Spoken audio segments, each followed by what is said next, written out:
Right, so we're in T3's offices and Sony has sent us down their brand new PS4. This is the first time this machine has been given to journalists to have a look at outside of a glass box, so let's have a look. As you can see, it's very, very sleek in its design. It basically looks like the Xbox One in a wind tunnel. If you have a look at the top there, you've got a matte finish over here and a reflective one there, which is a very, very fingerprint sensitive, so I'm not going to touch it too much. At the back, you've got several ports. You've got your HDMI, you've got your optical port, you've got your LAN connector, you've got your aux port, and you've obviously got a port for the power cable to go in. You've also got a huge series of vents back here, so this probably keeps the machine quite cool. At the front, you've got your USB ports, which are for the recharging of the controller, and your slot for your PS4 games. The controller itself is actually rather different to its predecessor if we put them both together like that. Looking at the side-by-side, the PS4 controller is a little more chunkier than its predecessor, but its joysticks are a lot smaller and they fit more flush against your thumbs. The face buttons and the D-pad are pretty much the same, except they're more flush against the controller on the PS4. The triggers are also a lot smaller, as are the shoulder buttons.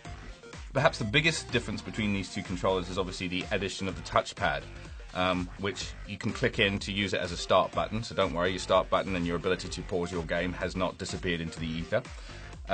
This is also used in conjunction with games. At a demo that we recently saw where you could use the touchpad in conjunction with a camera, that you could use it to flick robots from out of the controller onto the screen in front of you. The controller also has rumble filters inside it, which give you the impression that weight can be displaced inside it. In the same demo where we were flicking robots onto a screen, you could also pull the robots into the controller, and then when you rolled the controller from side to side, the rumble filters displaced the weight, so it actually felt like robots were rolling around inside your controller, which was pretty cool. You got your PS button, which is where you would expect it to be, but you also have a speaker just above that. On the back, you've got a port for a bespoke PS4 headset, and on the front you obviously have the port for your recharge cable. The other big addition to this controller is your share button, which allows you to instantaneously share your gaming god moments with all your friends on the PSN. So looking at the PS4 next to the PS3, it's interesting to see that the PS4 is actually smaller than its predecessor, and this is a PS3 Slim, by the way. This isn't the big chunky beast that went on sale all those years ago.